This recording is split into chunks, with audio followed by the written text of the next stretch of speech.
Olá, bem-vindos a mais uma exploração aqui no nosso espaço de conhecimento.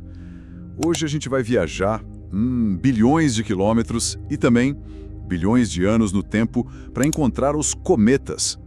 Esses viajantes cósmicos sempre fascinaram a gente, né? Com certeza. Já foram vistos tipo como mensageiros de desgraça, mas hoje são chaves preciosas para desvendar a história do nosso sistema solar.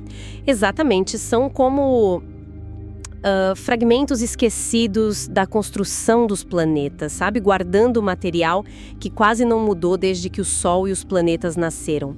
Daquela nuvem imensa de gás e poeira à nebulosa proto-solar. Verdadeiras relíquias cósmicas. E a nossa conversa de hoje vai fundo nisso. A gente está se baseando numa pesquisa observacional bem detalhada. É fruto de uma tese de doutorado que passou um pente fino nesses corpos celestes.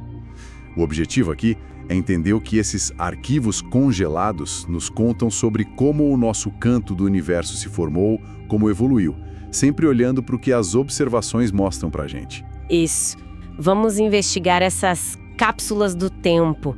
Às vezes a gente chama elas carinhosamente de bolas de neve sujas.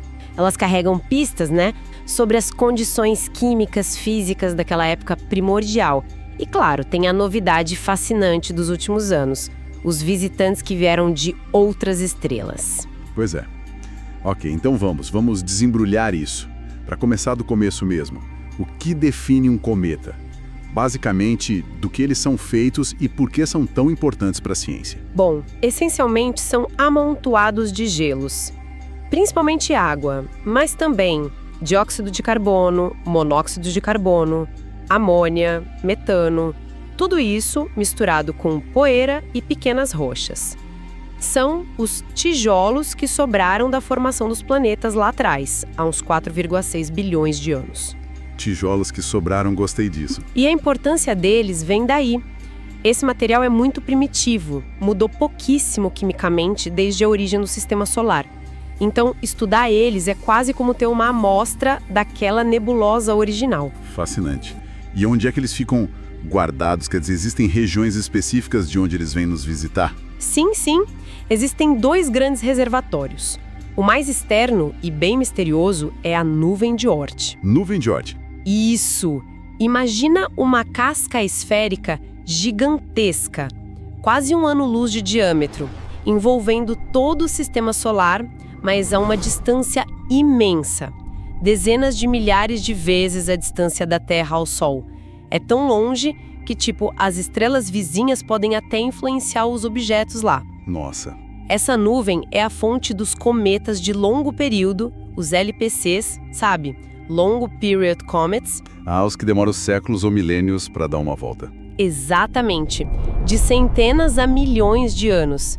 E eles podem chegar de qualquer direção do céu. As órbitas são isotrópicas, bem aleatórias. Uma casca esférica quase 1 ano-luz. É difícil até de visualizar a escala. E o outro reservatório? Tem mais perto? Tem sim. Bem mais perto, mas ainda muito além de Netuno. A gente tem o cinturão de Kuiper. E uma região um pouco mais dispersa, chamada disco disperso. Pensa neles como um anel ou um disco mais achatado, mais ou menos no mesmo plano em que os planetas orbitam o Sol, a eclíptica.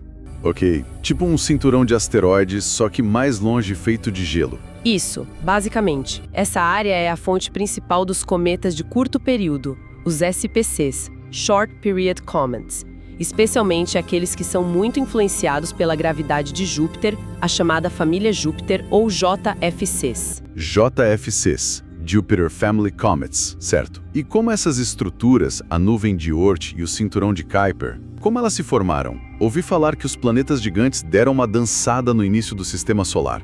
Isso tem a ver? Exato, tem tudo a ver. Modelos como o modelo de Nice ou o Grand Stack, eles sugerem que os planetas gigantes Júpiter, Saturno, Urano, Netuno, eles não nasceram onde estão hoje. Eles migraram. Migraram. E essa migração, principalmente as interações gravitacionais caóticas entre eles, lá no comecinho do sistema solar, Foi uma verdadeira bagunça cósmica. Uma dança dos gigantes, então. É uma boa imagem. Essa dança provavelmente ejetou uma quantidade enorme de pequenos corpos gelados para essas regiões super longínquas que formaram a nuvem de Oort e também espalhou outros para formar o disco disperso e meio que organizar o cinturão de Kuiper. Essa bagunça toda também acabou promovendo uma grande mistura de materiais que originalmente podem ter se formado em distâncias bem diferentes do Sol. Entendi. Então a localização atual deles não quer dizer que eles se formaram ali. Teve essa mistura toda no início. E como a gente diferencia esses tipos de cometas na prática, quando observa? Bom, a primeira grande divisão é pelo tempo que eles levam para completar uma órbita, né? O período orbital. O marco clássico é 200 anos. 200 anos. Isso. Cometas com período menor que 200 anos são os SPCs, de curto período. Aqueles com período maior são os LPCs, de longo período. Certo. Dentro dos SPCs, a gente ainda faz mais distinções. Os GOFCs, da família Júpiter, têm período menor que 20 anos. Bem curtinho. Já os cometas tipo Halley, os HTCs, como o próprio Halley, têm período entre 20 e 200 anos. E os LPCs incluem também os cometas que podem estar vindo da nuvem de Oort pela primeiríssima vez, os chamados OCCs, Oort Cloud Comets. Ok, entendi as categorias por período. Mas você falou que isso pode mudar um pouco. Tem outro jeito de classificar? Sim, tem um critério mais ligado à dinâmica da órbita mesmo, que é mais estável. É o parâmetro de Tisserand em relação a Júpiter, ou a gente chama só de TJ. TJ? Parâmetro de Tisserand. Exato. Pensa no TJ como um medidor da influência de Júpiter na órbita do cometa. JFCs, aqueles da família de Júpiter, tipicamente têm TJ maior que 2. Isso indica que Júpiter tem um controle gravitacional bem forte sobre ele, sabe? Mantém as órbitas mais curtas, mais alinhadas com o plano dos planetas. Ah, tá. Júpiter meio que domestica eles. É uma forma de ver. Já os cometas com TJ menor que 2, a gente chama de cometas quase isotrópicos, ou NICs, Nearly Isotropic Comets. Isso inclui os HTCs, os LPCs e os OCCs. Para eles, a influência de Júpiter é menor. As órbitas podem ser muito inclinadas, vindo de direções bem aleatórias, como os LPCs lá da nuvem de Oort. Certo. Então TJ maior que 2. Júpiter manda mais, órbita mais comportada, são os JFCs. TJ menor que 2, menos influência, órbita pode ser mais selvagem, digamos assim. HTCs, LPCs, OCCs. Legal, isso ajuda a organizar o cenário. Agora, a pergunta de ouro. Como é que a gente consegue estudar esses objetos? Muitos são só uns pontinhos de luz bem fracos lá longe. Que ferramentas a pesquisa que a gente está analisando usou? É um desafio mesmo. A tese que a gente está discutindo usou dados de 2 telescópios principais lá na Índia. O telescópio de 1,2 metros do Observatório de Monte Abu, o MIRO, e o telescópio de 2 metros Himalayan Chandra Telescope, o HCT. Ele fica em Henley, um lugar bem alto com céu super escuro. Condições ótimas, imagino. Sim. E ambos têm instrumentos que permitem usar as técnicas-chave para investigar cometas. E quais são essas técnicas? O que cada uma consegue enxergar no cometa, assim? Olha, a gente tem um trio principal de técnicas. A primeira é a espectroscopia. Espectroscopia. Decompor a luz, né? Isso. Basicamente, a gente pega a luz do cometa e decompõe nas diferentes cores, nos comprimentos de onda, como se fosse um arco-íris gerado por um prisma. Em baixa resolução espectral, a gente consegue ver as assinaturas de luz das moléculas mais comuns na atmosfera do cometa, na coma. Tipo CN, cianogênio, C2, carbono diatômico, C3, tricarbono. Essas são bem clássicas. Medindo o brilho dessas assinaturas, a gente estima quanto de cada gás o cometa está liberando. São as taxas de produção. E também calculamos um parâmetro chamado AFRO. AFRO. AFRO. O que é isso exatamente? Eu sou técnico. É um pouco, mas a ideia é simples. Pensa no AFRO como um medidor de poeira instantâneo. Ah, um poeirômetro. Tipo isso. Ele dá uma ideia da quantidade de poeira que está refletindo a luz do sol ali na coma, naquela região específica que a gente está olhando naquele momento. Não é uma medida direta da massa total de poeira, mas é um ótimo indicador para saber se o cometa está liberando muita ou pouca poeira e como isso varia com o tempo ou distância. Entendi. Um poeirômetro de plantão. Legal. E a espectroscopia de alta resolução? O que ela adiciona? A alta resolução permite separar detalhes muito, muito finos no espectro. Linhas de luz que estão super próximas umas das outras. E o que isso revela? Abre outras portas. A gente pode, por exemplo, tentar identificar isótopos, sabe, versões um pouco mais pesadas dos átomos. Isso dá pistas sobre a origem do material. Podemos estudar efeitos sutis como o efeito Swings.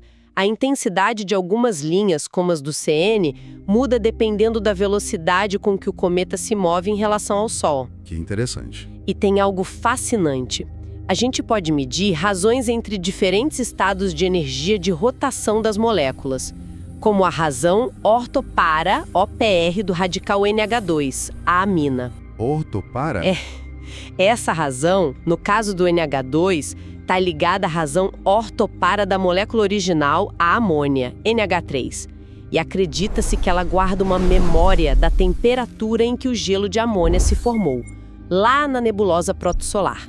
Peraí, quer dizer que dá para saber a temperatura de quando o cometa se formou, bilhões de anos atrás, olhando para isso? É quase isso. É como usar um termômetro molecular para ler essa temperatura de formação. Ou, mais precisamente, a temperatura de spin nuclear.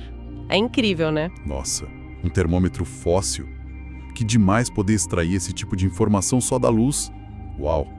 Bom, além de decompor a luz, imagino que tirar fotos, fazer imagens também seja fundamental, né? Sem dúvida. O imagamento dá a visão geral e os detalhes espaciais. Usando filtros de banda larga, tipo os filtros padrão BVRI, que cobrem faixas grandes de cores, a gente estuda a forma geral da coma, a cor dela. E dá para ver estruturas, jatos, essas coisas? Dá sim. E dá para ver estruturas como jatos de poeira sendo ejetados do núcleo. Muitas vezes a gente vê coisas em forma de leque ou espiral saindo do núcleo. Que legal. Ficou. Aí a gente consegue fazer imagens que mostram a distribuição de moléculas específicas, como OH, CN, C2, ou só da poeira separada do gás. Filtros como os do conjunto Ijagal ou Hale-Bopp HB foram criados para isso mesmo. Eu entendi. Banda larga para ver a estrutura geral e a poeira. Banda estreita para mapear gases específicos. E a terceira técnica, a polarimetria. O que ela mede? Essa soa um pouco mais esotérica. Nem tanto. Pensa assim, a luz do Sol não é polarizada. As ondas de luz vibram em todas as direções, né? Certo. Mas quando essa luz bate nas partículas de poeira da coma do cometa e é espalhada na nossa direção, ela fica parcialmente polarizada. As ondas passam a vibrar mais numa direção preferencial. Ah, A polarimetria mede exatamente quanto e como essa luz ficou polarizada. E essa informação é super valiosa porque ela depende das propriedades físicas das partículas de poeira. como assim? O que ela diz sobre a poeira? Diz sobre o tamanho das partículas, a forma delas, do que são feitas a composição e como são estruturadas por dentro. Por exemplo, a polarimetria pode ajudar a dizer se a poeira é feita de grãos mais compactos, sólidos, ou de agregados bem fofinhos e porosos, tipo flocos de neve cósmicos. Ah, entendi. Então, analisar essa direção preferencial da luz refletida diz se a poeira é mais como uma pedrinha ou mais como um algodão doce. Que esperto isso. Exato. É uma ferramenta poderosa para entender a microfísica da poeira cometária. Agora sim, aqui é onde fica realmente interessante. O que essas moléculas específicas que você mencionou, tipo CN, C2, C3, o que elas nos contam de fato sobre o cometa? E a amônia, via NH2 ou aquelas linhas de oxigênio, OI? Bom, a razão entre a quantidade de C2 e CN que o cometa libera que a gente chama de Q de C2, Q de CN, ela é usada há décadas como um classificador químico. Cometas com uma razão considerada normal, algo em torno de 0,8 a 1,2 mais ou menos, são classificados como típicos em carbono. Típicos. Isso. Aqueles com uma razão bem mais baixa são ditos empobrecidos em cadeias de carbono. Empobrecidos? E o que causa essa diferença? Boa pergunta. Essa diferença pode refletir onde eles se formaram originalmente na nebulosa. Talvez os empobrecidos venham de regiões mais frias ou mais quentes, ou pode ser resultado de como eles evoluíram quimicamente com o tempo. É um debate ainda bem aberto na área. Interessante. Sobre o NH2, como a gente falou, ele vem da amônia, NH3, que é um gelo importante. A medida da razão ortopara, OPR dele, que dá aquela temperatura de spin nuclear, ajuda a gente a mapear as condições térmicas da nebulosa protossolar. É uma pista sobre o ambiente de formação. O tal termômetro fóssil de novo. Exato. Já as linhas de oxigênio proibido, OI, tem uma verde em 5577 angstroms e um par de linhas vermelhas em 600 e 300 e 634 angstroms. Elas são tipo faróis que indicam a principal fonte de oxigênio na coma. Elas vêm da quebra, fotodissociação de moléculas com oxigênio pela luz do Sol. E o que a cor delas indica? Verde ou vermelho? A razão entre o brilho da linha verde e das vermelhas, a razão GR, nos diz se a molécula-mãe dominante é a água, H2O, que gera mais emissão vermelha, aí a razão GR é baixa, menor que 0,1. Ok, água igual a mais vermelho. Ou se é o dióxido de carbono, CO2, que contribui mais para a linha verde, aí a razão GR é alta. Então, medindo essa razão, a gente tem uma ideia se o cometa é mais rico em água ou em CO2. Pelo menos na região observada. Fantástico. Cada molécula, cada linha de luz, cada técnica parece adicionar uma peça nesse quebra-cabeça cósmico. É muito legal ver como tudo se conecta. Vamos então ver como isso funciona na prática com alguns dos cometas que foram o foco dessa pesquisa. Que tal começar com um que parece mais comum, o 156P Russell Linear? Boa ideia. O 156P é um cometa da família Júpiter, um JFC. Ou seja, uma SPC com forte influência de Júpiter. E ele foi alvo de um estudo bem completo usando as 3 técnicas: espectroscopia, imagem e polarimetria. Uma das descobertas-chave foi sobre a poeira dele. Lembra do ARROW, o medidor de poeira instantário? Lembro, o poeirômetro. Isso. No 1556P, ele não era constante conforme se olhava para diferentes distâncias do núcleo. Ele diminuía. Diminuía. O que isso significa? Pode significar algumas coisas. Talvez os grãos de poeira estivessem se quebrando em pedaços menores à medida que viajavam para longe do núcleo. Ou talvez a torneira de material do núcleo não estivesse jorrando de forma estável, sabe? O fluxo diminuía com a distância. Entendi. E a aparência dele nas imagens? Tinha aqueles jatos que você mencionou? Tinha, sim. As imagens mostraram jatos de poeira bem claros, que os pesquisadores até nomearam: J1, J2 e J3. E o curioso é que eles pareciam estar sempre nas mesmas posições em relação ao núcleo, talvez ligados a áreas ativas específicas que giravam junto com o núcleo, entende? Ah, como se fossem geysers fixos na superfície. No tempo, esses jatos iam se alargando conforme se afastavam do núcleo. E a polarimetria confirmou. Havia variações na polarização da luz que coincidiam exatamente com a localização desses jatos. Uau! E quando eles modelaram esses dados de polarização, a melhor explicação foi que a poeira desse cometa era composta por agregados porosos, bem fofinhos, muito parecidos com o que a sonda Rosetta encontrou no famoso cometa 67P Churyumov-Gerasimenko. Que legal essa conexão com o 67P. E a parte química, a receita de gases dele era típica ou empobrecida? A composição dos gases, avaliada pela razão C2-CN, foi classificada como típica, dentro do normal. Mas, por outro lado, ele pareceu ser relativamente rico em poeira, se a gente comparar com outros cometas da família Júpiter. Ah, é? Por quê? Porque muitos JFCs já deram muitas voltas perto do Sol, né? Então, eles tendem a ficar mais gastos, com menos poeira na superfície, o 156P sendo típico no gás mais rico em poeira, mostrou essa combinação interessante. Interessante essa combinação, típico no gás, mas meio atípico na poeira para um JFC. E sobre como as coisas mudam com o tempo, a pesquisa também acompanhou outros cometas por meses, né? O 46P Wirtanen e o C2017T2, por exemplo. Exatamente. Fizeram um acompanhamento de longo prazo desses dois, o que é ótimo para ver a evolução da atividade e para comparar um cometa de curto período, o 46P, com um de longo período, o C2017T2. O 46P Wirtanen ficou bem famoso, né? Em 2018, ele fez uma das aproximações mais próximas da Terra já registradas por um cometa. Foi um show. Eu lembro. Muita gente tentou observar. Pois é.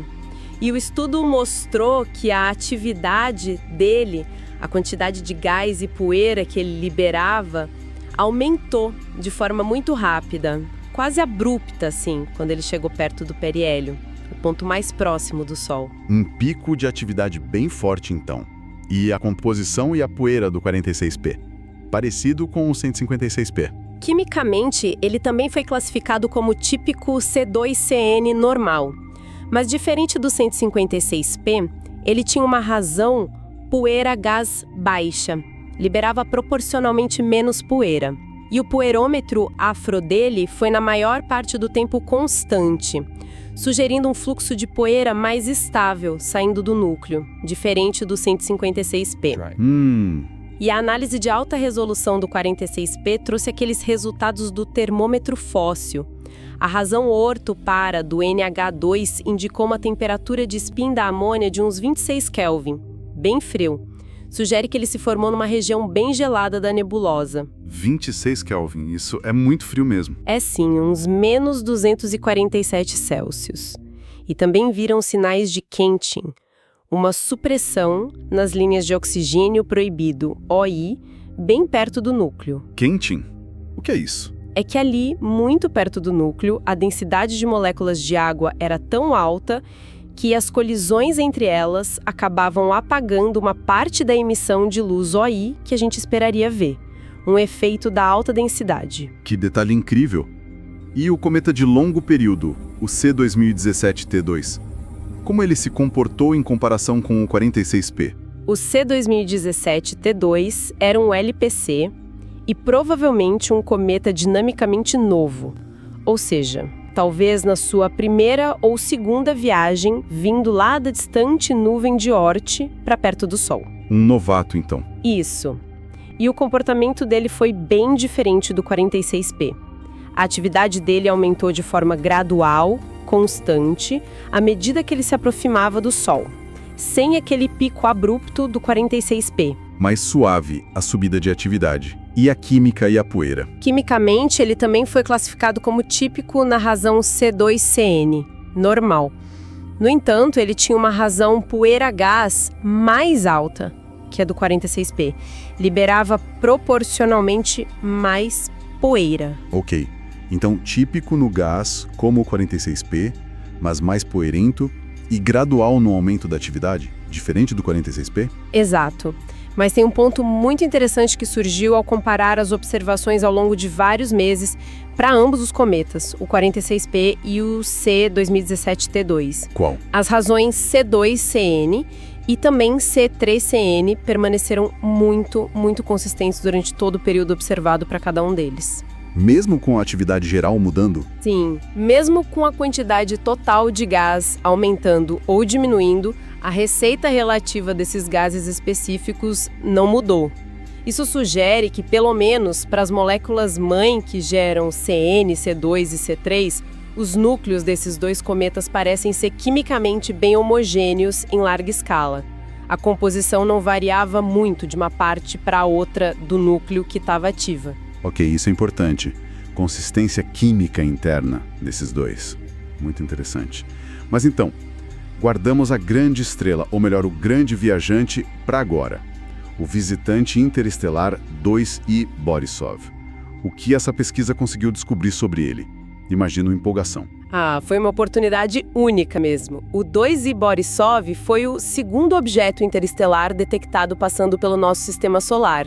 Mas o primeiro que claramente mostrava atividade cometária, Tinha coma, tinha cauda. O primeiro cometa de outra estrela que a gente viu de perto. Exato. A origem dele, de fora do nosso sistema, foi confirmada pela órbita totalmente aberta hiperbômica. E a pesquisa que a gente está discutindo e outras feitas na mesma época mostraram algo notável. O quê? O quê? A composição química geral dele era surpreendentemente parecida com a dos nossos cometas. As mesmas moléculas, CN, C2, C3, foram detectadas facilmente.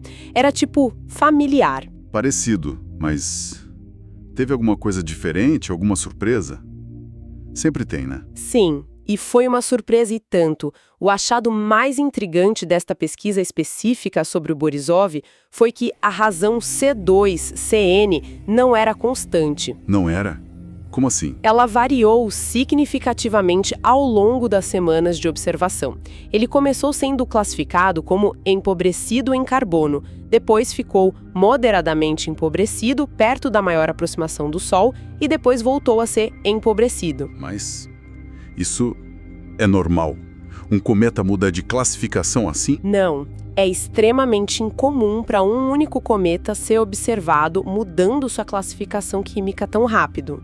A implicação é forte. Sugere que a superfície do núcleo do Borisov era quimicamente heterogênea. Heterogênea? Tipo, com manchas de composição diferente? Exatamente.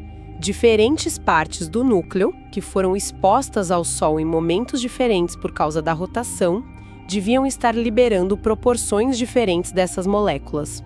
Foi um choque, porque geralmente a gente assume que os cometas do nosso sistema são mais homogêneos nesse aspecto, como a gente viu no 46P e no C2017T2, que mantiveram a razão C2CN constante. Que doideira!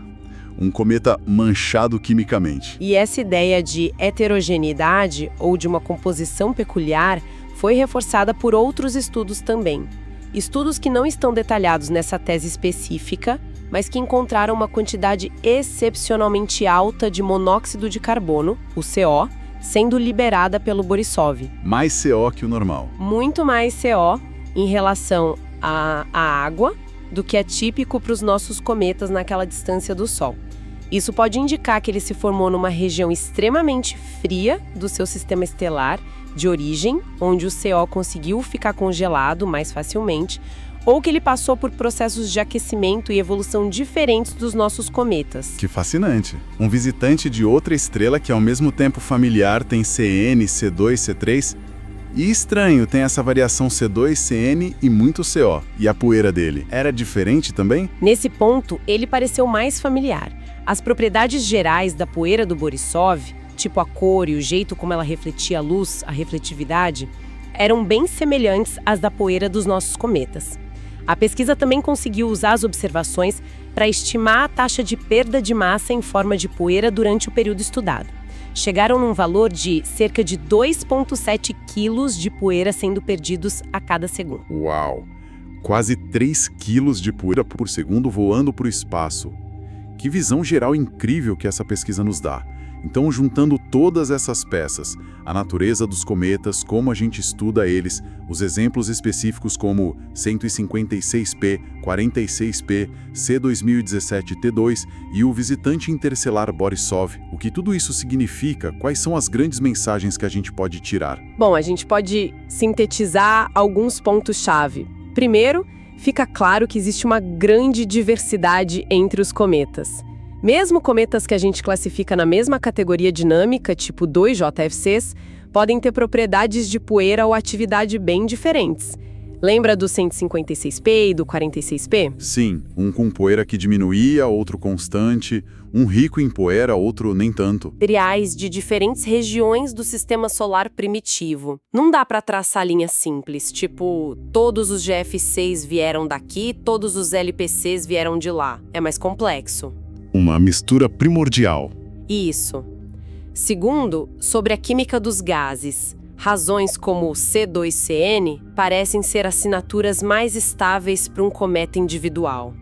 Com exceção notável do Borisov. Exatamente, com a intrigante exceção do Borisov. Mas essa assinatura varia muito entre cometas diferentes. A forte correlação que geralmente a gente observa entre as taxas de produção de CN, C2 e C3 sugere que as moléculas-mãe deles, lá no gero do núcleo, têm uma química interligada ou vêm de fontes parecidas. E a própria classificação típico e empobrecido, embora seja útil, talvez precise ser vista mais como um espectro contínuo do que como caixas separadas, sabe? Conforme a gente coleta mais dados. Entendi.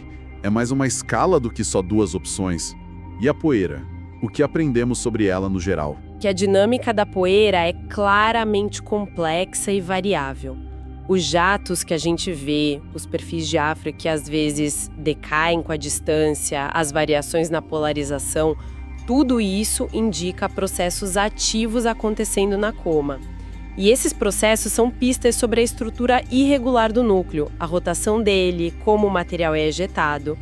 A descoberta de poeira porosa no 156P, parecida com a do 67P, reforça a ideia de que essa estrutura fofa pode ser bem comum entre os cometas. Poeira fofinha parece ser a regra, então? Parece ser um componente importante.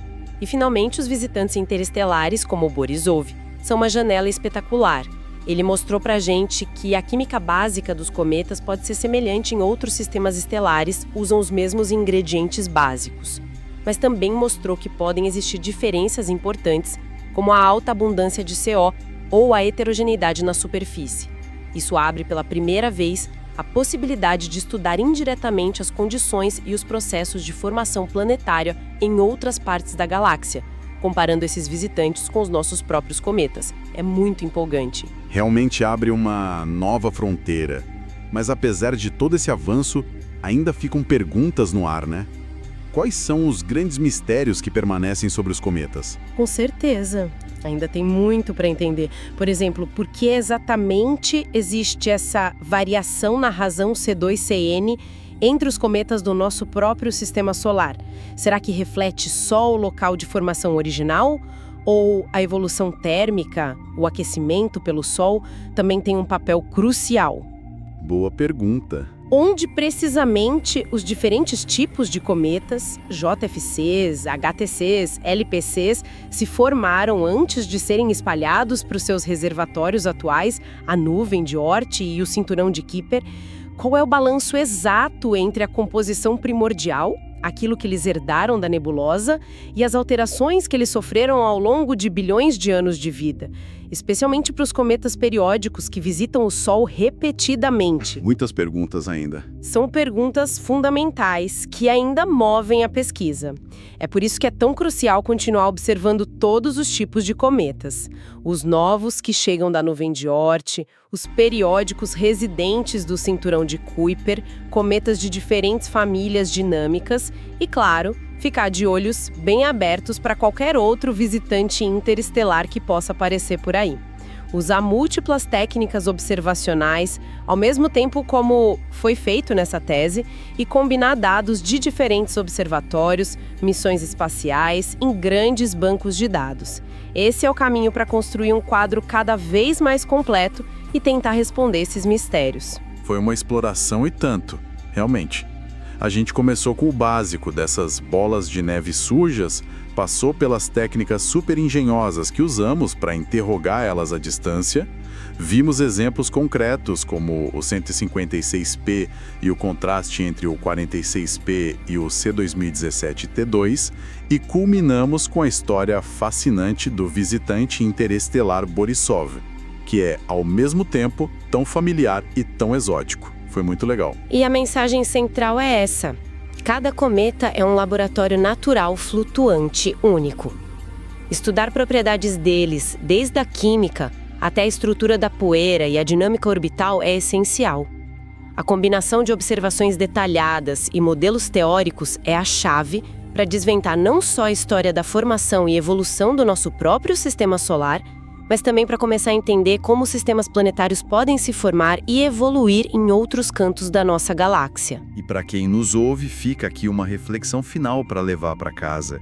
Se os cometas são realmente como fósseis da formação planetária, preservando a receita química de quando os planetas nasceram, E se a gente está começando a ver visitantes como o Borisov vindo de outras estrelas, que mostram a química fundamentalmente semelhante à dos nossos cometas, apesar daquelas diferenças importantes, o que isso pode nos sugerir sobre quão comum ou talvez quão universal seja o processo de formação de planetas pela Via Láctea? Fica a pergunta no ar.